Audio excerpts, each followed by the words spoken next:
Topic हमारा चल रहा था राजस्थान में पर्यटन, और राजस्थान के पर्यटन के बारे में हमने देखा कि किस प्रकार से पर्यटन को बढ़ावा दिया गया है राजस्थान के अंदर, और राजस्थान को एक पर्यटन के क्षेत्र के अंदर बढ़ाने के लिए क्या किया गया, भी पर्यटन को ही उद्योग का दर्जा दिलवा दिया गया, ताकि उसके लिए अलग से बजट बनाया जा सके और उसके लिए अलग से प्रयास किए जा सके।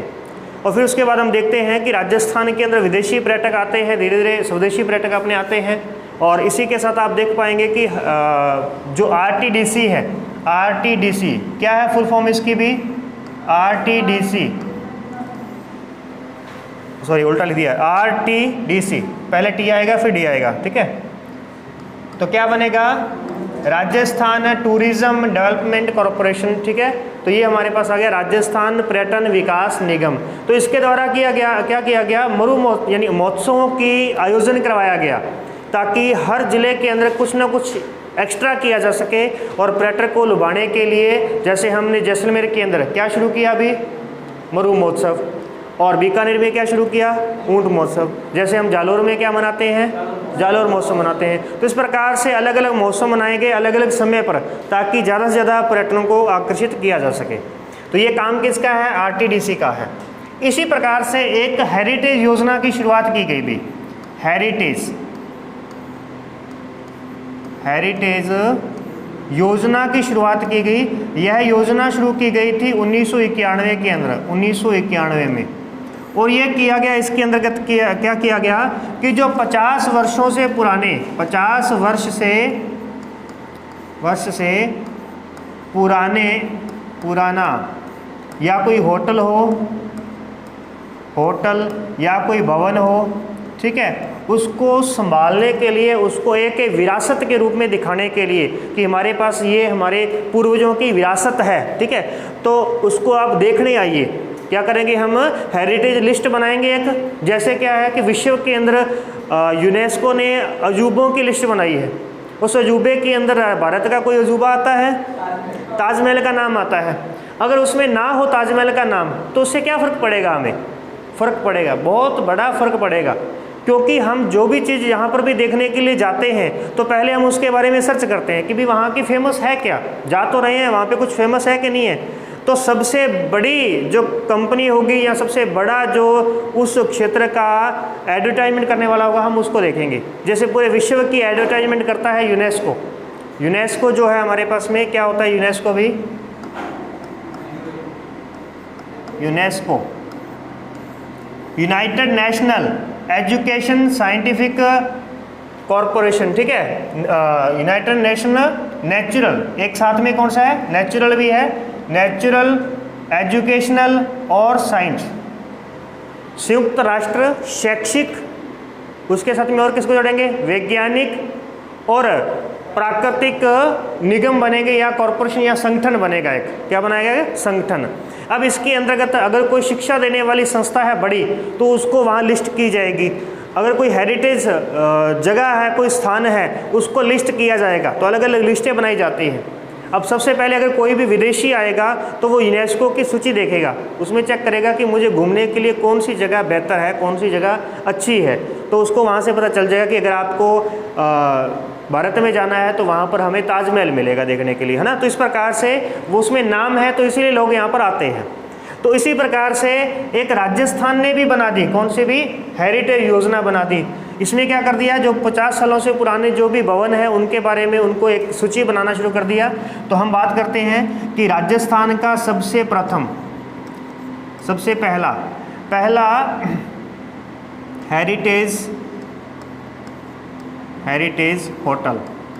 हेरिटेज होटल किसे घोषित किया गया, हेरिटेज होटल जो है के रूप में विकसित किया गया, किसे भी, अजीत भवन को। अजीत भवन कहाँ पे है, जोधपुर में भी,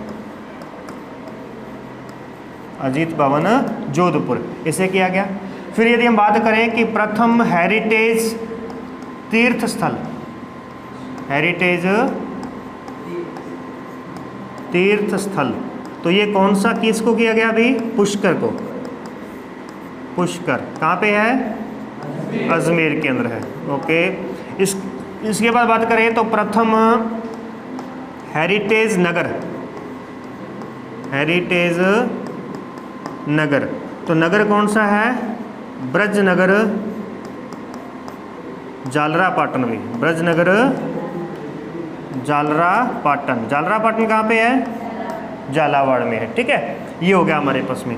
तो इस प्रकार की सूची बना दी हमने, अलग अलग सूचियाँ बना दी। अब हेरिटेज होटल बहुत हो चुके हैं राजस्थान के अंदर, तो कोई भी पर्यटन आएगा तो वो हेरिटेज होटल में जाने के बारे में सोचेगा, वहाँ रुकने के बारे में, क्योंकि उनको वहाँ पे सेफ मिलेगा स्थान, क्योंकि वो किसके द्वारा विकसित किया गया है? वो एक निगम के द्वारा विकसित किया गया है, इसीलिए। इसके बाद देखिए आगे बढ़ते हैं, तो हेरिटेज के द्वारा राजस्थान के अंदर कुछ रेलगाड़ियाँ वगैरह चलाएगी, कुछ बसें वगैरह चलाएगी, तो उसके बारे में देखते हैं। आगे बढ़े क्या? चलिए वापस लेकर के आएंगे यहाँ पे। फिलहाल एक बार देख लीजिए, 1982 के अंदर भी, 1982-83 के अंदर राजस्थान सरकार ने क्या किया? भी शाही रेलगाड़ी चलाई, शाही रेलगाड़ी, शाही रेलगाड़ी। इसे पैलेस व्हील्स कहा गया, पैलेस व्हील्स कहा गया। और इस शाही रेलगाड़ी को 1995 के अंदर नए सिरे से शुरू किया गया, भी नए सिरे से शुरू किया गया इसी रेलगाड़ी को। ये पुरानी थी, मतलब दोबारा से इसको रिपेयर करके अच्छे तरीके से चलाया गया, और तब इसका नाम रखा गया पहियों पर चलने वाला नया राजमहल। पहियों पर चलने वाला नया राजमहल, पहियों पर चलने वाला नया राजमहल। यानी गाड़ी को इतना अच्छे तरीके से श्रृंगार किया। कैसा श्रृंगार किया? अभी उसकी हर बोगी के अंदर, हर डिब्बे के अंदर उसको किसी ना किसी राजमहल की लुक दी गई। जैसे अपन एक राजमहल में, आलीशान महल के अंदर जाएं और अपने को जैसे देखने को मिलता है, उस गाड़ी को इसी तरीके से कवर कर दिया गया। अगर आप इस कमरे को अच्छी तरीके से कवर कर दें तो अपने को ज़्यादा आकर्षित करेगा। तो इसी प्रकार से गाड़ी को बाहर से अंदर से पूरा का पूरा एक महल की तरह बना दिया गया, और इसे कहा गया पैलेस ऑन व्हील्स। क्या कहा गया इसे भी?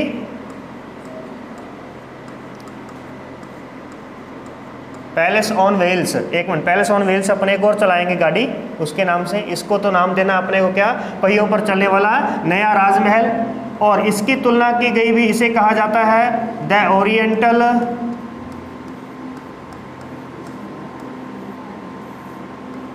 Oriental express. एक्सप्रेस भी, ओरिएंटल एक्सप्रेस जो है ये यूरोप के अंदर चलती है। ये जो ट्रेन है ना, ये कहाँ चलती है? यूरोप के अंदर चलती है। तो इसकी तुलना जो है, यानी शाही रेलगाड़ी को द ओरिएंटल एक्सप्रेस नाम से भी जाना जाता है, नाम से भी जाना जाता है। क्लियर है? ये देखिए, उसके बाद हम बात करते हैं तो ये चलती कहाँ पर है? ये चलती है चित्तौड़गढ़ से। जैसे इसका रूट जो है हमारे पास में चित्तौड़गढ़, चित्तौड़गढ़ के बाद में उदयपुर होते हुए जैसलमेर, जैसलमेर तक जाएगी। जैसलमेर के बाद में ये जाएगी जोधपुर, जोधपुर के बाद में जाएगी जयपुर, और जयपुर के बाद में जाएगी दिल्ली। ठीक है, इस प्रकार से। और इसकी जो टिकट होगी वो लगभग 1 लाख रुपए या 1.25 लाख रुपए, इस तरीके से इसकी टिकट होती है। ये क्या करती है इसमें, यानी कि इसको स्पेशल जो बुक करते हैं इसमें, ये पूरा उस रूट में घूमती है। उस रूट में जितने भी यानी अपने पर्यटक स्थल हैं उन सबको वहाँ पर उसका क्या करवाती है? भी भ्रमण करवाने के लिए है, इस प्रकार से। उसके बाद में आगे देखते हैं तो 2003 के अंदर, 2003 में हमने शुरू की गई भी palace on wheels. Palace on wheels, palace on wheels के नाम से शुरुआत की गई। एक और ट्रेन हमने चलाई, सॉरी यहाँ पे तो कौन सी थी? यहाँ पे फेरी क्वीन, सॉरी एक मिनट, यहाँ पे हमारे पास में है फेरी क्वीन 2003 में। फेरी क्वीन, ये फेरी क्वीन ट्रेन का नाम रखा गया, और ये चलती है शेखावटी क्षेत्र के अंदर। शेखावटी क्षेत्र में चलती है। और उसके बाद में चलाएंगे 2004, 2006, 2009, 2004 में चलाएंगे village on wheels. Village on wheels अब आप समझ रहे हैं कि पहियों पर चलने वाला गांव। अब इस ट्रेन को कैसी लुक दी गई सारी की सारी, एक गांव की तरह इसको सजाया गया पूरा का पूरा। तो ये गांव की होगी। इसके बाद में 2006 के अंदर heritage on wheels, heritage on wheels. और 2009 के अंदर एक नई जो हम नई ट्रेन चलाएगी भी, the Aravalli, the great Aravalli safari train भी, the great Aravalli safari train, जो कि अरावली क्षेत्र में चलेगी। अरावली क्षेत्र में यह है अजमेर, राजसमंद और उदयपुर। अजमेर, राजसमंद और उदयपुर की वादियों के अंदर चलेगी। वहाँ पर दोनों तरफ ही अरावली की पहाड़ियाँ देखने को मिलेंगी। एक अलग ही यानी कि यहाँ का जो दृश्य होगा वो देखने को मिलेगा, जो भी पर्यटक यहाँ पर आएगा उस प्रकार से। तो इसलिए इस प्रकार से आरटीडीसी के द्वारा क्या किया गया, उसको विकास करने के लिए रेलवे के साथ में मिलकर के इन सब चीज़ों को विकसित किया गया। अब रेलवे ने ट्रेन दे दी कि भी आप ठीक है इस ट्रेन को चलाओ इस क्षेत्र के अंदर, तो उन्होंने उसको क्या किया, पूरा का पूरा सजाया उसी रूप के अंदर। विलेज ऑन व्हील्स, एक विलेज की तरह सजाया। हेरिटेज ऑन व्हील्स, हेरिटेज के रूप में। इसी प्रकार से पैलेस ऑन व्हील्स, तो हमारे पास पहले से थी तो हमने इसको पैलेस के रूप में सजाया था। अब ऐसी ही एक योजना और याद रखना कि पैलेस ऑन एयर,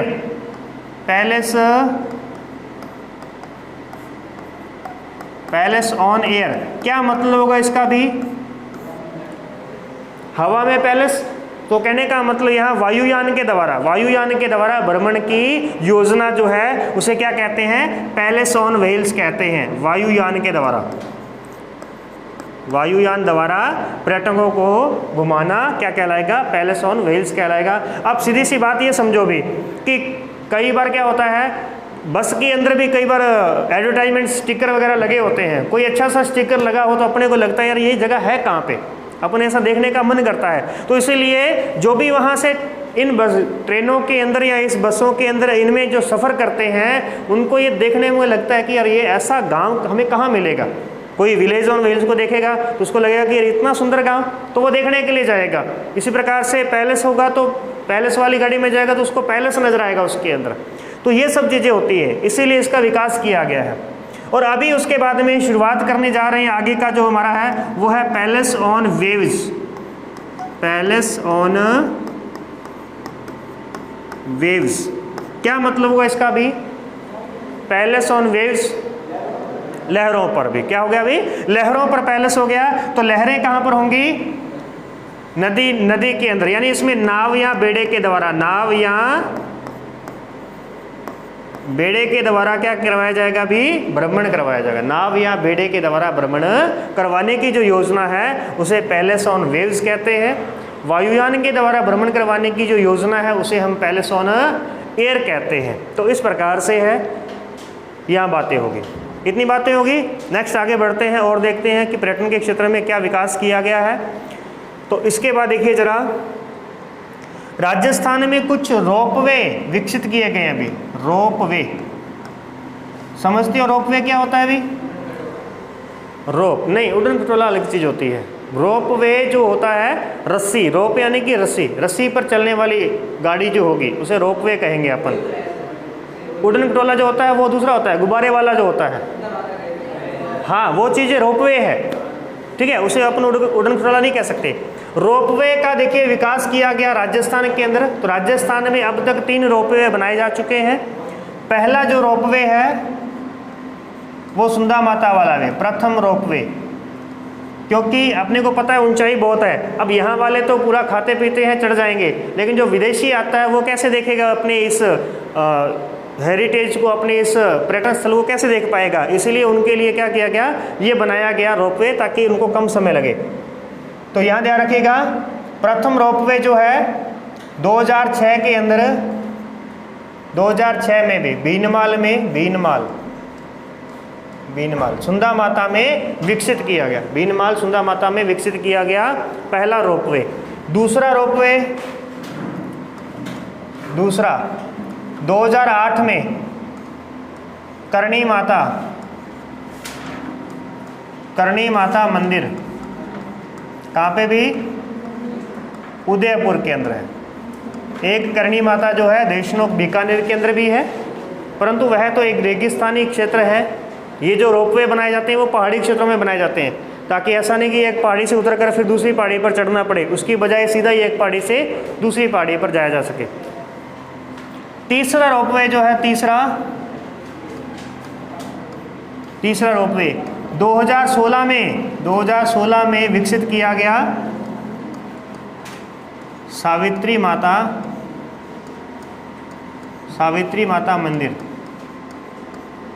अजमेर के अंदर भी, अजमेर में विकसित किया गया तीसरा रोपवे। और अभी कनक वृंदावन में प्रस्तावित है,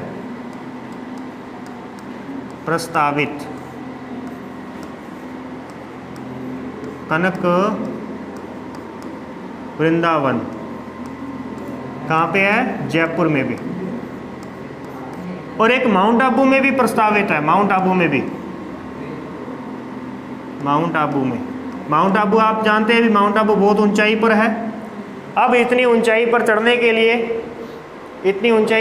के लिए आपको पता है किस तरीके से जाना पड़ता है माउंट आबू की ऊंचाई पर, परंतु ये ज़्यादा ऊंचाई होने की वजह से ये न्यायिक विभाग के द्वारा अभी तक मंजूरी नहीं मिली है।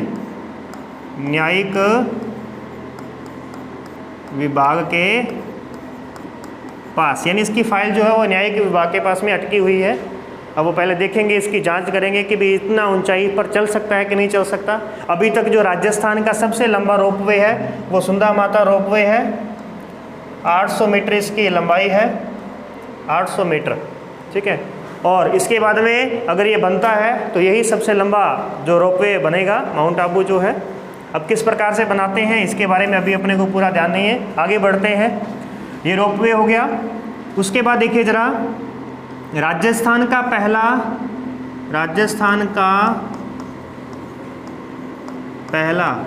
तथा भारत का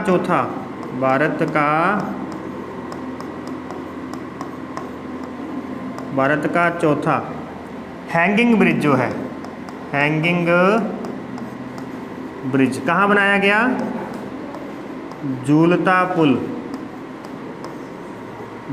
पुल जो है ये कोटा में बनाया गया, चंबल नदी पर, कोटा में बनाया गया, चंबल नदी पर बनाया गया। अभी चंबल नदी पर बनाया गया 2017 के अंदर, 2017 में बनाया गया, ठीक है। राजस्थान का पहला है और भारत का ये चौथा हैंगिंग ब्रिज है जो चंबल नदी पर बनाया गया कोटा के अंदर। तो ये भी एक स्थल बनता है, पर्यटक स्थल बनता है, क्योंकि ये भी थोड़ी सी विदेशी लुक देता है अपने को। जिस प्रकार से आप देखते होंगे विदेशों के अंदर आपने कई बार सीनरी लगी, यानी वॉलपेपर लगे हुए देखे होंगे, वॉलपेपर वगैरह डाउनलोड करते हैं तो उसमें अपने को मिलता है कुछ इस प्रकार का जो क्षेत्र होता है हमारे पास में, ऐसे ही लगा होता ना ये। तो ये जो है ये हैंगिंग होता है, ये हैंग किया गया ऊपर से पकड़ा हुआ है, ये झूलता है। जब इसके ऊपर गाड़ी चलती है तो थोड़ा बहुत ये कंपन इसमें होती है, ठीक है। वापस आते हैं। इसके बाद देखिएगा जरा, राजस्थान का पहला सफारी पार्क, राजस्थान का पहला सफारी पार्क जो है, सफारी पार्क रणथंभौर में विकसित किया जा रहा है, जिसमें हम जंगली जानवरों को विचरण करते हुए देख सकते हैं इस प्रकार से। और यह है भारत का तीसरा है, अभी भारत का यह कौन सा है, तीसरा है,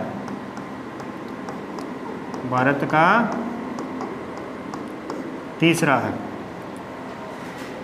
जो सफारी पार्क यहाँ पे विकसित किया जा रहा है रणथंभौर के अंदर। सर्वाधिक बाघ जो है, सर्वाधिक बाघों का जो क्षेत्र है, बसेरा है, रण बसेरा है, वो कहाँ पे है, रणथंभौर के अंदर है। क्लियर है। ये हुई इतनी बात। एक दो बातें हमारी और रह गई हैं पर्यटन के बारे में, तो देख लेते हैं नेक्स्ट आगे बढ़ करके चले। इसके बाद में आता है कि कुछ त्रिकोण बनाए गए हैं। त्रिकोण देखिए जरा, जिस पर जैसे मरु त्रिकोण है। मरु त्रिकोण कहाँ पर है, कौन कौन से जिले आते हैं इसमें मरु त्रिकोण में? मरु त्रिकोण में तो ध्यान रखना, जैसलमेर, जैसलमेर के बराबर कौन सा है? जोधपुर, और ऊपर दोनों के ऊपर कौन है? बीकानेर, बीकानेर। तो ये क्या बन गया हमारे पास में? मरु त्रिकोण बन गया। ठीक है, इस प्रकार से ये मरु त्रिकोण हो गया। फिर अगर बात करें सौर ऊर्जा त्रिकोण भी, सौर ऊर्जा त्रिकोण ये अलग से है, ये पैटर्न का कुछ नहीं है इसमें, बस आपको अलग से देखना है कि साथ में सौर ऊर्जा त्रिकोण भी देख लेते हैं। तो सौर ऊर्जा त्रिकोण देखते समय बस आपको क्या करना है? इसको उल्टा करना है। उसमें क्या आ जाएगा अभी? जोधपुर, जैसलमेर, जोधपुर, बाड़मेर। जैसलमेर, जोधपुर, बाड़मेर की बात करेंगे तो क्या बन जाएगा? सौर ऊर्जा त्रिकोण बनेगा। जैसलमेर, जोधपुर, बीकानेर कहेंगे तो मरु त्रिकोण बन जाएगा। क्लियर है? आगे देखते हैं। फिर आता है हमारे पास में भी हाड़ौती, हाड़ौती के बाद में यहाँ पे था एक भी शेखावटी त्रिकोण भी, शेखावटी, शेखावटी त्रिकोण। शेखावटी त्रिकोण के अंदर हम देख पाएंगे कौन कौन सा क्षेत्र आएगा? शेखावटी के 3 जिले हैं मुख्य रूप से, सीकर, झुंझुनू और चूरू। सीकर, झुंझुनू और चूरू, ये 3 क्षेत्र हैं। एक हमारे पास में स्वर्णिम त्रिकोण, स्वर्णिम त्रिकोण, ये स्वर्णिम त्रिकोण है दिल्ली, जयपुर और एक और बताओ, आगरा। ठीक है, दिल्ली, जयपुर, आगरा। तो दिल्ली, जयपुर, आगरा का जो त्रिकोण है वो स्वर्णिम त्रिकोण है, जो कि भारत सरकार के द्वारा विकसित किया गया है। और ये किसके द्वारा होंगे? राजस्थान सरकार के द्वारा विकसित किए गए हैं। स्वर्णिम त्रिकोण के अंतर्गत देखो, हमारे जयपुर से आगरा जब अपन जाते हैं, दिल्ली, जयपुर, आगरा में आएंगे ना, जब अपन एक त्रिकोण बनाएंगे तो वहाँ उसमें हमारा अलवर और भरतपुर भी उसमें बीच में आएगा। तो अलवर, भरतपुर को राष्ट्रीय राजधानी क्षेत्र में शामिल किया गया है। अलवर, भरतपुर को राष्ट्रीय राजधानी क्षेत्र, राष्ट्रीय राजधानी क्षेत्र में शामिल किया गया है। जिस प्रकार से अलवर और भरतपुर के जस्ट ऊपर गुड़गांव है, जिसे गुरुग्राम कहते हैं वर्तमान के अंदर। तो गुरुग्राम जिस प्रकार से विकसित हुआ है ना औद्योगिक क्षेत्र के अंदर, जो दिल्ली के साथ में अटैच होने की वजह से, अब वही बेनिफिट हमें अलवर भरतपुर को मिलेगा।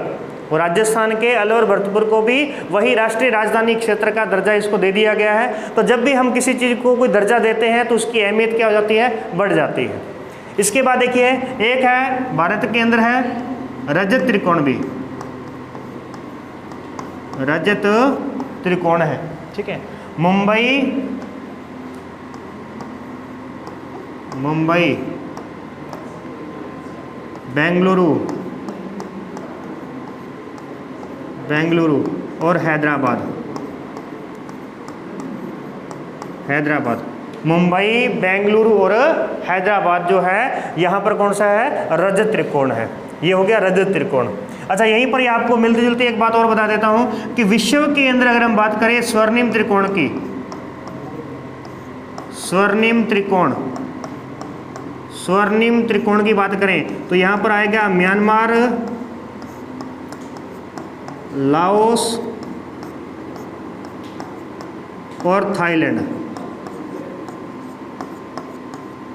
म्यांमार, लाओस और थाईलैंड, ये जो है ये हमारे पास में विश्व के अंदर स्वर्णिम त्रिकोण है। ये स्वर्णिम त्रिकोण किसके लिए फेमस है? ये अफीम के लिए फेमस है भी। अफीम का स्वर्णिम त्रिकोण है ये वाला क्षेत्र। और यहीं पर हम देख पा रहे हैं थाईलैंड, इसे सफ़ेद हाथियों का देश कहते हैं थाईलैंड को। और म्यांमार जो है ये पेगोड़ों का देश कहलाता है, पेगोड़ों का देश कहलाता है। यहाँ पे 100 से भी ज़्यादा बौद्ध मंदिर हैं और वो बौद्ध मंदिर कुछ इस टाइप में कि पेगोड़ों का नज़र आता है यहाँ पे, कि जैसे पेगोड़े हों। अब वो किस प्रकार से नाम दिया गया है वो विश्व वाले जाने, ठीक है ना, तो इसे नाम दिया गया है। लाओस जो है ना ये अपने पूर्वी एशिया का एकमात्र लैंड लॉक कंट्री है। लैंड लॉक कंट्री किसे कहते हैं, जिसके चारों ओर स्थल होता है।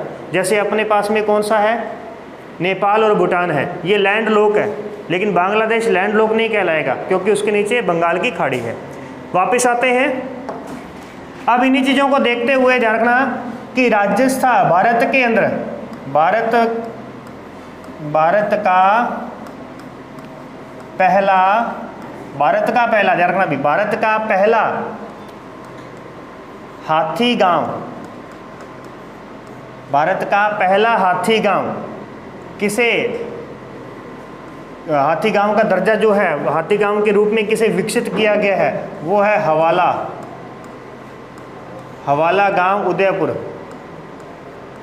उदयपुर। इसे हाथी गांव के रूप में विकसित किया गया है और यह विश्व का तीसरा हाथी गांव है। अभी विश्व का तीसरा, भारत का पहला हाथी गांव के रूप में विकसित किया गया हवाला उदयपुर को तीसरा है। उसमें से एक तो थाईलैंड में है, एक थाईलैंड में है और एक श्रीलंका के अंदर है।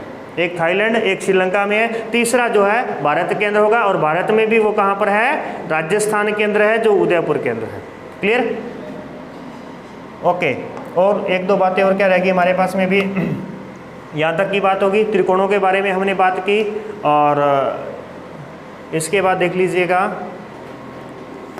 एक बनाए हमने सर्किट भी। राजस्थान में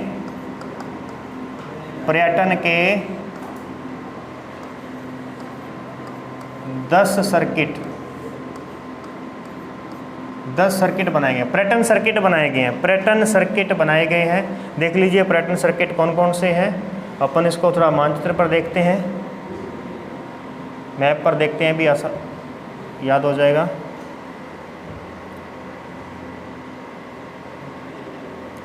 सबसे पहला सर्किट देखिए जरा, सबसे पहले हम बात करते हैं तो मरु सर्किट की बात करते हैं। मरु सर्किट, ये जो क्षेत्र है हमारे पास मरु सर्किट, इसे एक तो मरु सर्किट को दर्जा दिया गया है। अब इसमें होता क्या है, देखो इस सर्किट के रूप में क्या होगा कि इस सर्किट में जितने भी हमारे मंदिर वगैरह यहाँ पर आएंगे उन सब को एक अलग से फंड दिया जाएगा इस सर्किट के अंदर जो मंदिर होंगे, क्योंकि क्या किया गया 10 सर्किट की लिस्ट बना दी। अब उस 10 सर्किट लिस्ट के अंदर आप जब भी कोई देखना चाहोगे तो आप कहोगे कि चलो ऐसे करते हैं मरु सर्किट में चलते हैं, वहाँ देखते हैं क्या है। तो मरु सर्किट में जब आप जाओ तो आपको ऐसा नहीं लगना चाहिए कि भाई इस वाले मंदिर में गए तो ये तो बहुत अच्छा था, लेकिन इस वाले में गए तो ये अच्छा नहीं था। तो इसलिए इन सब को अच्छी तरीके से विकसित करने के लिए कुछ सर्किट बनाए गए हैं अलग अलग, क्योंकि जिनको नहीं विकसित किया जा सकता उनको इस सर्किट से बाहर रखा गया है। तो सीधे तौर पर अपने को सिर्फ यहाँ पे नाम याद रखना है कि कौन कौन से सर्किट बनाए गए हैं।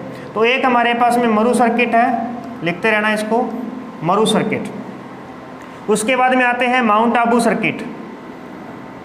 माउंट आबू सर्किट, तो माउंट आबू सर्किट में अगर मैं बताऊं तो माउंट आबू को लिया गया है, माउंट आबू को एक पाली में जो रणकपुर के जैन मंदिर है ना, जैन मंदिर है, उनको यहाँ पे लिया गया है। मथाई नदी के किनारे जो है, एक अपने यहाँ पे सुंदा माता, इसको भी किस में ले लिया गया, माउंट आबू सर्किट में लिया गया। तो ध्यान रखना दूसरा नाम कौन सा है, माउंट आबू। माउंट आबू। राजस्थान में कितने पर्यटन सर्किट विकसित किए गए, 10। 10 में से पहला कौन सा हुआ, मरु सर्किट। दूसरा कौन सा है, माउंट आबू है। तीसरा देखिए मेवाड़ सर्किट भी, मेवाड़ में अगर अपन बात करें, एक मिनट को थोड़ा सा, ये वाला क्षेत्र यहाँ पर हमारे पास में आ जाएगा। राजसमंद में कुंभलगढ़ आ गया, उदयपुर में गोगुंदा आ गया, चित्तौड़गढ़ आ गया। ये क्षेत्र हमारे पास किस में आ गया, मेवाड़ सर्किट में आ गया, मेवाड़ सर्किट में। उसके बाद में देखते हैं हाड़ौती सर्किट। हाड़ौती में बूंदी, कोटा, झालावाड़ और बारां, इसके 4 कोने हो गए हमारे पास में, कोटा, बूंदी, बारां, झालावाड़। ये कौन सा बन गया, हाड़ौती सर्किट बन गया, हाड़ौती सर्किट हो गया। आगे बढ़ते हैं तो यहाँ पर हमें मिलेगा ब्रज सर्किट भी। ब्रज प्रदेश है, ब्रज प्रदेश में से उससे पहले आएगा रणथंभौर। एक मिनट, रणथंभौर कहाँ पे है, रणथंभौर सवाई माधोपुर के अंदर है। रणथंभौर हो गया, जिसके अंदर रणथंभौर का दुर्ग भी आ गया और रणथंभौर अभयारण्य भी इसके अंतर्गत आ गया। इसके बाद देखते हैं तो ब्रज सर्किट आएगा, ब्रज सर्किट, क्योंकि ब्रज प्रदेश जो है वो किसे कहते हैं, भरतपुर और धौलपुर का जो क्षेत्र है जो यूपी की सीमा के साथ लगता है उसे ब्रज प्रदेश कहते हैं। जो भरतपुर और अलवर है जो कि हरियाणा की सीमा के साथ लगता है उसे मेवात प्रदेश कहते हैं, मेवात प्रदेश। अब देखिए उसके बाद में आएगा अलवर सर्किट, अलवर सर्किट। एक आएगा हमारे पास में डुंडाड़ सर्किट, डुंडाड़,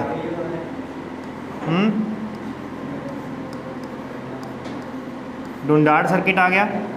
उसके बाद में आ गया शेखावटी सर्किट, शेखावटी, तो सीकर, झुंझुनू, चूरू,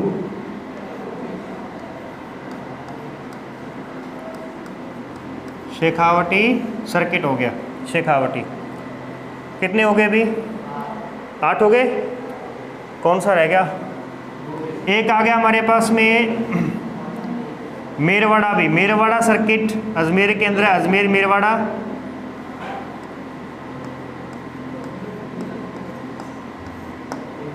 मेरवाड़ा सर्किट भी कौन सा हो गया? मेरवाड़ा। 9 हो गए, एक रह गया फिर तो यार।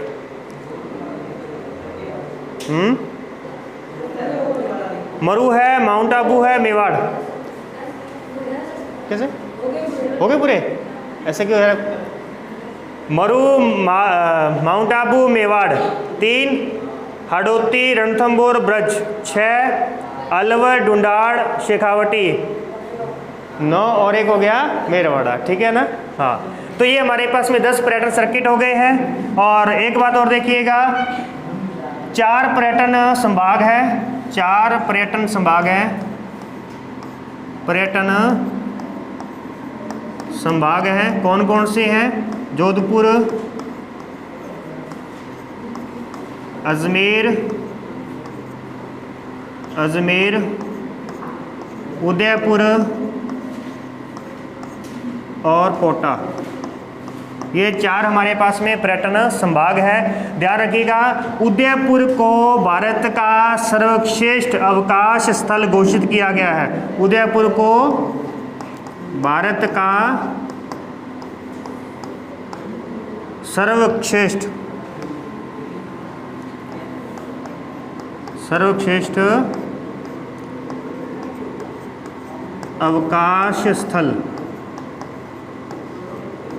अवकाश स्थल घोषित किया गया है। अभी उदयपुर को भारत का सर्वश्रेष्ठ अवकाश स्थल घोषित किया गया है। और इसी प्रकार से जो राज्य अपने आपको पर्यटन के क्षेत्र में डेवलप करता है, अपने आप को सुधारता है, उसे एक पुरस्कार दिया जाता है। उसे पुरस्कार दिया जाता है पाटा। उस पुरस्कार का नाम है पाटा पुरस्कार। यानी पर्यटन के क्षेत्र में दिया जाने वाला, पर्यटन के क्षेत्र में दिया जाने वाला सबसे फेमस पुरस्कार कौन सा है? पाटा है। 1985 में पहली बार इसकी शुरुआत हुई थी। 1985 में शुरू किया गया था ये पुरस्कार, ताकि इस पुरस्कार को पाने के लिए हर राज्य अपने आप को विकसित करे पर्यटन के क्षेत्र के अंदर। और 2010 का जो पाटा पुरस्कार है वो राजस्थान के नाम था। अभी राजस्थान को जो मिला था वो कौन सा मिला था? अभी 2010 के अंदर मिला था। क्लियर है? और इसी प्रकार से यदि मैं यहाँ पे आपको बताऊँ तो यूनेस्को ने क्या किया? अभी यूनेस्को ने राजस्थान के कुछ महत्वपूर्ण स्थलों को अपनी सूची में शामिल किया है। तो देखते हैं कौन से स्थल है हमारे पास में। तो एक आपको मिलेगा गना पक्षी विहार, गना पक्षी विहार। ये कहाँ पे है? भरतपुर के अंदर है, भरतपुर। एक तो इसे उसने अपनी नेचुरल हेरिटेज सूची में शामिल किया है, नेचुरल हेरिटेज में। और एक उसने शामिल किया है अभी जंतर मंत्र को, इसको कल्चरल हेरिटेज सूची में शामिल किया गया है। एक कल्चरल सूची हो जाएगी और एक नेचुरल सूची हो जाएगी। दोनों के अंदर राजस्थान के ये स्थान आते हैं। और जंतर मंत्र जो है ये राजस्थान की पहली कल्चरल हेरिटेज सूची में शामिल होने वाला पहला है, परंतु देश की ये 23वीं ऐतिहासिक इमारत है, ऐतिहासिक स्थल है। देश की यह 23वीं है और भारत की राजस्थान की यह पहली है। तो इस प्रकार से यूनेस्को के अंदर भी राजस्थान को दर्जा मिल गया। इसी कारण से आप देख पा रहे हैं कि राजस्थान का विदेशी पर्यटकों में कौन सा स्थान बन गया है, छठा स्थान। कौन सा, 6वां स्थान है। हमने देखा था कल सबसे अधिक पर्यटन कब आएंगे, सबसे अधिक पर्यटन कब आएंगे, दिसंबर में आएंगे। उनको पता है गर्मियों में यहाँ पे तो बलाने वाली गर्मियाँ होती हैं। और सबसे अधिक आएंगे कहाँ पर, विदेशी पर्यटक सबसे अधिक कहाँ पे आएंगे, जयपुर, और क्योंकि हमारे पास अंतर्राष्ट्रीय हवाई अड्डे ही जयपुर और उदयपुर के अंदर है। इस प्रकार से हम इसे याद रख सकते हैं। तो ठीक।